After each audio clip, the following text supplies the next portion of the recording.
जो कमेटी जो बनाई गई थी उसके ऊपर क्या कहेंगे सर इसके ऊपर? ये देखिए, ये हमारी एक्सरसाइज जो हो रहे पार्टी को स्ट्रेंथन करने के लिए हो रही है, और आजकल में रिपोर्ट पेश किया जाएगा। सभी की बात हमने सुनी है, सभी लीडर्स अपनी अपनी राय दिए हैं, तो इसीलिए हाईकमांड जो हमको कही थी वो काम करके उनको सौंपेंगे। तो क्या जो रिपोर्ट है आज सबमिट कर दिया जाएगा सर? अब मैं बोला ना, आज होगा या कल सुबह होगा, लेकिन आज कल में हो जाएगा। सर वहीं पे अगर बात करें, बहुत लंबी समय से वो अपनी लड़ाई लड़ रहे हैं, वहीं पे एग्रीकल्चर मिनिस्टर ने ये बयान दिया है, कहा है MSP is there and will continue, ready to talk if farmers raise logical objection to laws. कैसे देखते हैं? ये देखिए, MSP तो हर साल बढ़ाते रहते हैं, क्या कोई नई बात नहीं है? क्या उन्होंने नया खोज नहीं किया? लेकिन जो किसान आज रास्ते पे बैठा है कि उन तीनों कानूनों को रद्द करने के लिए, और कम से कम 600 से ज़्यादा किसान मर चुके हैं, अब बातचीत करके बुला के वो कानून वापस लेने में इनको दिक्कत क्या है? कौन सा ऐसा उनको आज ये हो रहा है? क्योंकि उसमें खामियां क्या है? खामियां तो कितने बार बताना, खामियां तो बता। ब्लैक मार्केटिंग हो रही है वो कानूनों के वजह से, इन्फ्लेशन बढ़ रहा है, लोगों को जो ज़रूरी चीज़ें हैं वो मिलना है वो नहीं मिल रहे, क्योंकि स्टॉक जो अमीर लोग पैसे हैं, व्यापारी बड़े बड़े, वो लोग स्टॉक कर ले रहे हैं। तो यह सारी चीज़ों को ध्यान में रखते हुए सभी पार्टियों ने सलाह पार्लियामेंट में दी है, बाहर भी दी है। उसके अलावा हमारे पार्टी के नेता श्रीमती सोनिया गांधी जी, मनमोहन सिंह जी, राहुल गांधी जी और हम खुद ही भी दिए हैं, फिर भी उनको उसके बारे में समाधान नहीं है। वो ये चाहते हैं कि वो जो कहेंगे वो ही होगा, उसको वो उनके बातों से वो हटने वाले नहीं है, ये उन्होंने जाहिर किया है। तो वो 3 बातों को छोड़ के सब करो, फिर क्या करने का है?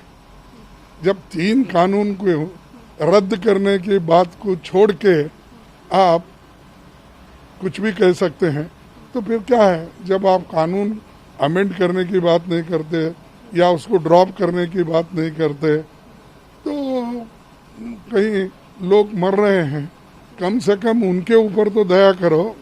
और हमारी जो GDP है आज, जो कम से कम जो भी ग्रोथ है और जो कुछ हमारा ये आर्थिक अर्थव्यवस्था जो इधर उधर हो गई है, वो किसानों ने बचाया है, और किसानों के वजह से हम थोड़ा कुछ जिंदा है, 2 निवाले खाते हैं। अगर वो भी तुम खत्म कर दिए, नौकरियां तो खत्म कर दी है, किसानों की आमदनी भी कम कर दी है, और एम्प्लॉयमेंट तो कहीं भी नहीं है, फैक्ट्रीज बंद है, MSME बंद है, छोटे मोटे कारोबार वाले, लॉकडाउन के वजह से तो लोग यूं ही परेशान हैं, तो कंज्यूमर के पास पैसा नहीं है। तो ये सारी चीज़ों को ध्यान में रखते हुए देश के हित में वो सोचना चाहिए, नहीं तो सिर्फ अपनी बात चलाने के लिए मेजॉरिटी है ब्रूट, इसलिए हम कुछ भी कहेंगे, हम जो बोलते हैं वो हो जाएगा। ये जो उनका कहना है वो ठीक नहीं। सर मेरा आखिरी सवाल है, प्रसाद जी, उन्होंने कल बीजेपी ज्वाइन कर लिया है, उस पर आपने कल रिएक्शन दिया कि उनका भविष्य था, कांग्रेस में भविष्य हो सकता था। वहीं पे मध्य प्रदेश के कांग्रेस ट्विटर हैंडल से ट्वीट किया गया था, उनको गार्बेज से कंपेयर किया गया था, और फिर तुरंत वो ट्वीट डिलीट कर दिया गया। कैसे देखते हैं? देखो, वो ट्वीट के बारे में, इसके बारे में बात नहीं करना चाहता, लेकिन जितेंद्र प्रसाद को कांग्रेस में सभी लोग रेस्पेक्ट देते थे, क्योंकि वो पुराने कांग्रेस के घराने से आते थे, वो ट्रेडिशनल कांग्रेसमैन थे, और उनको अनदेखी तो नहीं किया गया। वो जनरल सेक्रेटरी थे, इंचार्ज बंगाल थे, वर्किंग कमेटी के मेंबर थे और उसके अलावा उनको हर दफ़ा कंटेस्ट करने के लिए चांस दिया गया है।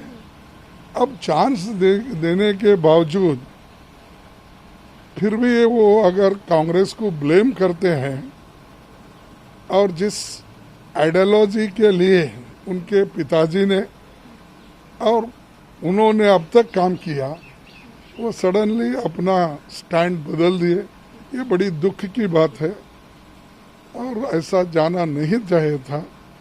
तो आज कांग्रेस में उनको भविष्य हो सकता है 8-10 साल हमको ठीक नहीं होंगे, इसका मतलब ये नहीं है कि हम आइडियोलॉजी छोड़े। तो ये हो गया है, ये नहीं होना चाहिए था। Thank you sir.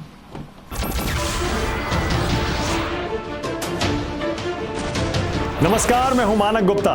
अगर आपको हमारा ये वीडियो पसंद आया हो तो इसे लाइक और शेयर जरूर करें और हाँ, हमें सब्सक्राइब और फॉलो करना ना भूलें ताकि आप देश और दुनिया की कोई खबर मिस ना करें। तो जुड़े रहिए हमारे साथ और देखते रहिए News 24।